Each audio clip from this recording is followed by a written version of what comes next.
എല്ലാവർക്കും നമസ്കാരം.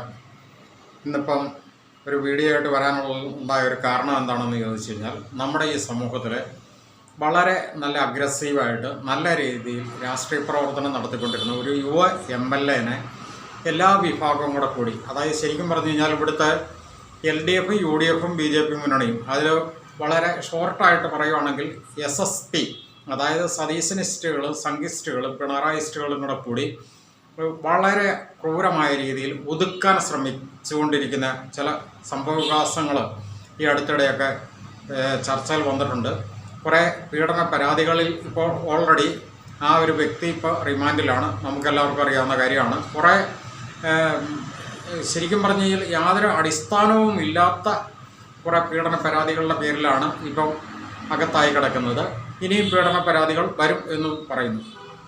ഞാനിവിടെ പറയാൻ ഉദ്ദേശിച്ചിരിക്കുന്ന കാര്യം മറ്റൊന്നുമല്ല, ഈ രാഹുൽ മാക്കൂട്ടത്തിനെ ഈ ഒരു വിഷയത്തിനകത്തേക്ക് എടുത്തിട്ടുകൊണ്ട് ആദ്യം രംഗപ്രവേശനം ചെയ്തത് ഒരു യുവ നടി എന്ന് അറിയപ്പെടുന്ന ഒരു സ്ത്രീയാണ്. ആ സ്ത്രീ നടിയാണോ, ആക്ടിവിസ്റ്റായിരുന്നോ, മറ്റേ ഏതെങ്കിലുമൊക്കെ സാമൂഹ്യ സാംസ്കാരിക മേഖലയിൽ പ്രവർത്തിച്ചിരുന്നോ എന്നൊന്നും പൊതുസമൂഹത്തിന് അതിനു മുമ്പൊന്നും കാര്യമായ അറിവൊന്നും ഉണ്ടായിരുന്നില്ല. എന്തായാലും ഈ രാഹുൽ മാക്കൂട്ട വിഷയത്തോടു കൂടി അവർ കുറേ ഫേമസ് ആയിട്ടുണ്ട്. അതൊക്കെ അങ്ങനെ തന്നെ ആകും. പലരും ഫേമസ് ആകുന്ന നേരായ മാർഗത്തിലൂടെ അല്ലെങ്കിൽ വളരെ മോശമായ രീതിയിലും ഫേമസ് ആവാറുണ്ട്. നമുക്കറിയാവുന്ന ഒരു കാര്യമാണ്. ഈ കഴിഞ്ഞ ദിവസം പോലും ഇവിടെ കോഴിക്കോട് ഒരു പ്രൈവറ്റ് ബസ്സിൽ യാത്ര ചെയ്തിരുന്ന സന്ദർഭത്തിൽ ഒരു യുവാവിനെ അവരുടെ റീൽസിന് വേണ്ടിയിട്ട് ഒരു സ്ത്രീ അവർ വീഡിയോയിൽ പകർത്തുകയും അത് ആ യുവാവ് വളരെ മോശപ്പെട്ട ഒരു വ്യക്തിത്വത്തിന് ഉടമയാണ് എന്ന് സ്ഥാപിക്കാൻ വേണ്ടി അത് അവരുടെ സോഷ്യൽ മീഡിയയിൽ അവർ പോസ്റ്റ് ചെയ്യുകയും, എന്നാൽ ആ വീഡിയോയുടെ യാഥാർത്ഥ്യം ശരിയായ ഉദ്ദേശത്തിലല്ല എന്ന് പലരും വിമർശിക്കുകയും ചെയ്തു കഴിഞ്ഞപ്പോഴത്തേക്കും ആ സ്ത്രീ തന്നെ ആ വീഡിയോയുടെ ആധികാരികതയെ ചൂണ്ടിക്കാണിച്ചുകൊണ്ടും അതുപോലെ തന്നെ അത്തരം പുരുഷന്മാർ വളരെ മാനസിക രോഗത്തിന് അടിമയാണെന്നും അവരൊക്കെ ലൈംഗിക അതിക്രമത്തിനുള്ള രോഗത്തിന് അടിമപ്പെട്ടവരാണെന്നും ഒക്കെ പറഞ്ഞുകൊണ്ട് വളരെ വിശദീകരിച്ചുകൊണ്ട് മറ്റൊരു വീഡിയോ കൂടി ചെയ്തു കഴിഞ്ഞപ്പോഴത്തേക്കും ആ വ്യക്തിക്ക് അതൊരിക്കലും താങ്ങാൻ ആവാതെ വന്നിരുന്ന സാഹചര്യത്തിൽ ഒരു കുടുംബത്തിൻ്റെ അത്താണിയായിരുന്ന നല്ല മാന്യനായിരുന്ന ഒരു വ്യക്തി അദ്ദേഹം ജീവിതം അവസാനിപ്പിക്കേണ്ടി വന്നു. ഏതായാലും അതോടുകൂടി ആ സ്ത്രീ ഏതായാലും ഫേമസായി, റീൽസിന് വേണ്ടി ചിത്രീകരിച്ചതാണെങ്കിൽ കൂടി അതോടുകൂടി ആ സ്ത്രീ ഏതായാലും ഈ ലോകം മൊത്തം അറിയപ്പെടുകയും ചെയ്തു എന്ന് പറഞ്ഞതുപോലെ തന്നെയാണ് ഇപ്പോൾ ഈ രാഹുൽ മാക്കൂട്ട വിഷയത്തിനകത്ത്.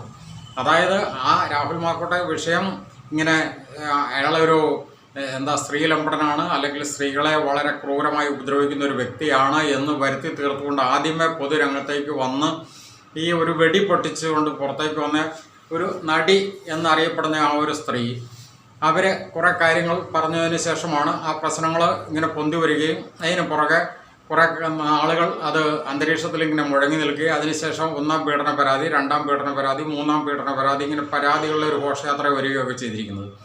പക്ഷേ ഇവിടെ ഇപ്പോൾ എടുത്തു പറയേണ്ട ഒരു കാര്യം, ഇത്രയും അഗ്രസീവായിട്ട് ആ സ്ത്രീ വന്ന് പൊതുസമൂഹത്തിൽ പറയുകയും ഓരോ പീഡന പരാതികൾ ഉയർന്നു വരുമ്പോഴും അതിന് ബൈറ്റ് കൊടുക്കാനായിട്ട് അവിടുത്തെ മുഖ്യധാരാ മാധ്യമങ്ങളിൽ വന്ന് അവർ ഫേസ് കാണിക്കുകയും അവർ അതിനകത്തുള്ള അവരുടെ അഭിപ്രായം ശക്തമായിട്ട് രേഖപ്പെടുത്തുകയും ചെയ്തിരുന്ന സന്ദർഭത്തിലൊക്കെ ആ പത്രക്കാർ ഓരോരുത്തരും ചോദിച്ചുകൊണ്ടായിരുന്നു, നിങ്ങൾക്ക് വ്യക്തിപരമായിട്ട് ഈ വ്യക്തിയിൽ നിന്ന് എന്തെങ്കിലും മോശമായ അനുഭവം ഉണ്ടായിട്ടുണ്ടോ എന്ന് ചോദിച്ചപ്പോൾ അവർ പറഞ്ഞു, ഞാനുമായിട്ട് പരിചയപ്പെട്ട് 24 മണിക്കൂറിനുള്ളിൽ തന്നെ ആ വ്യക്തിയിൽ നിന്നും എനിക്ക് നല്ലതല്ലാത്ത ഒരു രീതിയിലുള്ള ഒരു ഇടപെടലും മെസ്സേജുകളും വന്നതിൻ്റെ സാഹചര്യത്തിൽ ഞാൻ ആ വ്യക്തിയായിട്ടുള്ള എല്ലാവിധ കോണ്ടാക്റ്റും അവസാനിപ്പിച്ചു.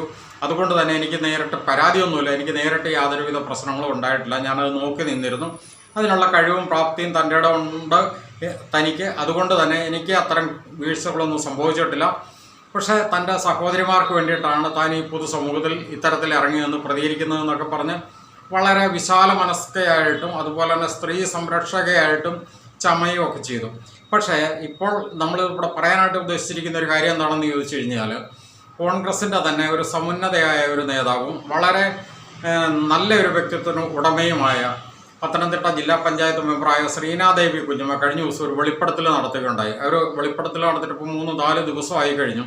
അതായത് ഈ രാഹുൽ മാക്കൂട്ടത്തിന് എതിരെ ആദ്യമേ രംഗത്ത് വന്ന യുവനടി എന്ന് പറയുന്ന ഈ സ്ത്രീ രാഹുൽ മാക്കൂട്ടമായിട്ട് 24 മണിക്കൂറിനുള്ളിൽ തന്നെ മോശമായ അനുഭവം ഉണ്ടായതിൻ്റെ പേരിൽ രാഹുൽ മാക്കൂട്ടമായിട്ട് യാതൊരുവിധ ബന്ധങ്ങളും ഇല്ല എന്ന് പറയുകയും രാഹുൽ മാക്കൂട്ടത്തെ എല്ലാ അവസരങ്ങളിലും ആക്ഷേപിക്കുകയും ചെയ്തുകൊണ്ടിരുന്ന ആ സ്ത്രീ അതായത് ഈ സംഭവത്തിന് ശേഷം ഏകദേശം 24 മാസങ്ങൾക്ക് ശേഷം പോലും കൂടെ വീഡിയോ കോളിൽ ബന്ധപ്പെടുകയും അതുപോലെ തന്നെ ചാറ്റിങ് നടത്തുകയും പാതിരാത്രി സമയത്ത് പോലും അവിടെ കൃത്യമായിട്ട് ആ ശ്രീനാദേവി കുഞ്ഞമ്മ എന്ന വനിതാ നേതാവ് വളരെ കൃത്യമായിട്ട് പറയുന്നുണ്ട്, ഈ യുവനടി പാതിരാത്രി സമയത്ത് പ്ലീസ് ടെലഗ്രാം സീക്രട്ട് ചാറ്റിന് വരണമെന്നും പറഞ്ഞുകൊണ്ട്, അതായത് രാത്രി സമയത്ത് താങ്കളുമായിട്ട് എനിക്ക് രഹസ്യമായിട്ട് ടെലഗ്രാമിൽ സീക്രട്ട് ചാറ്റിന് വരണം എന്ന് പറഞ്ഞുകൊണ്ട് മെസ്സേജ് അയച്ചിരിക്കുന്നു.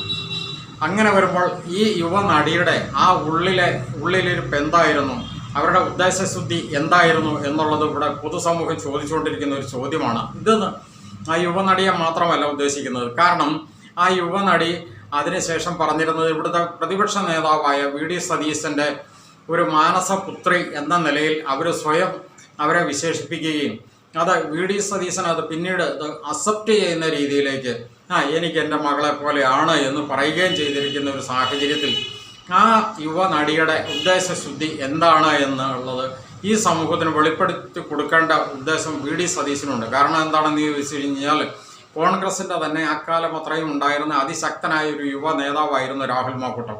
ആ വ്യക്തിയെ ഈ ടാർഗറ്റ് ചെയ്തുകൊണ്ട് എല്ലാ രീതിയിലും ഒതുക്കാനായിട്ട് ഉന്മൂലനം ചെയ്യാനായിട്ട് തുനിഞ്ഞിറങ്ങിയ ഒരു കോക്കസിൻ്റെ ഭാഗമാണ് ഈ യുവനടി എന്ന് പൊതുസമൂഹം ആ കാലഘട്ടത്തിൽ തന്നെ പറഞ്ഞിരുന്നു. അതിപ്പോൾ ഒന്നുകൂടി അടിവരയിടുന്നതിന് തുല്യമായിട്ടാണ് കൃത്യമായ ബോധ്യത്തോടും എവിഡൻസോടും കൂടി ഈ കോൺഗ്രസിൻ്റെ മറ്റൊരു വനിതാ നേതാവായ ശ്രീനാദേവി കുഞ്ഞമ്മ ഈ വെളിപ്പെടുത്തൽ നടത്തിയിരിക്കുന്നത്.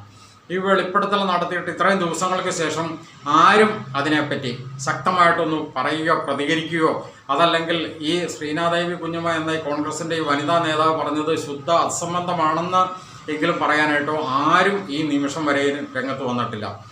ശരിക്കും പറഞ്ഞു കഴിഞ്ഞാൽ ആ യുവനടി തന്നെ ഈ കാര്യങ്ങൾ വ്യക്തമായിട്ട് അവർ പൊതുസമൂഹത്തോട് പറയേണ്ടതാണ്. കാരണം രാഹുൽ മാക്കൂട്ടത്തിനെതിരെ ഓരോ പീഡന പരാതികളും വരുമ്പോൾ അവർ വന്ന് മാധ്യമങ്ങളിൽ വളരെ അതിശക്തമായിട്ട് രാഹുൽ മാക്കൂട്ടത്തിനെതിരെ പ്രതികരിച്ചുകൊണ്ടിരിക്കുക, രാഹുൽ മാക്കൂട്ടം വളരെ മോശപ്പെട്ട ഒരു വ്യക്തിയാണ് എന്ന് സ്ഥാപിക്കാനായിട്ട് അവർ കിണഞ്ഞ് പരിശ്രമിക്കുകയും ചെയ്തിരുന്ന കാര്യങ്ങളെല്ലാം നമുക്കറിയാവുന്ന ഒരു കാര്യമാണ്. ആ ഒരു സാഹചര്യത്തിലാണ് ഇവർ അതീവ രഹസ്യമായിട്ട് രാഹുൽ മാക്കൂട്ടമായിട്ട് വീഡിയോ ചാറ്റിലും ബന്ധപ്പെടാൻ ശ്രമിക്കുക, അതുപോലെ തന്നെ പാതിരാത്രി സമയത്ത് പോലും കൂടെ താനുമായിട്ട് രഹസ്യമായിട്ട് ചാറ്റ് ചെയ്യണം എന്ന് മെസ്സേജ് അയക്കുകയും ചെയ്തത്. അപ്പോൾ അങ്ങനെയാണ് എങ്കിൽ അവരെ വളരെ മോശപ്പെട്ട ഒരു സ്ത്രീയാണ് എന്ന് തന്നെയാണ് ഇവിടെ വരുന്നത്. അതുകൊണ്ട് തന്നെ അവരുടെ ആ ഒരു ഉദ്ദേശശുദ്ധി എന്തായിരുന്നു എന്നുള്ളത് ഇവിടെ പൊതുസമൂഹത്തിന് തന്നെ ബോധ്യപ്പെടുത്തി കൊടുക്കാനായിട്ട് ഇവിടുത്തെ പ്രതിപക്ഷ നേതാവ് എന്നുള്ള നിലയ്ക്ക് വി.ഡി. സതീശന് അതിന് കൃത്യമായ ഉത്തരവാദിത്വം കൂടിയുണ്ട്. കാരണം അദ്ദേഹം വെറും ഒരു കോൺഗ്രസിൻ്റെ നേതാവ് മാത്രമല്ല, അദ്ദേഹം ഇവിടുത്തെ പ്രതിപക്ഷ നേതാവ് കൂടിയാണ്.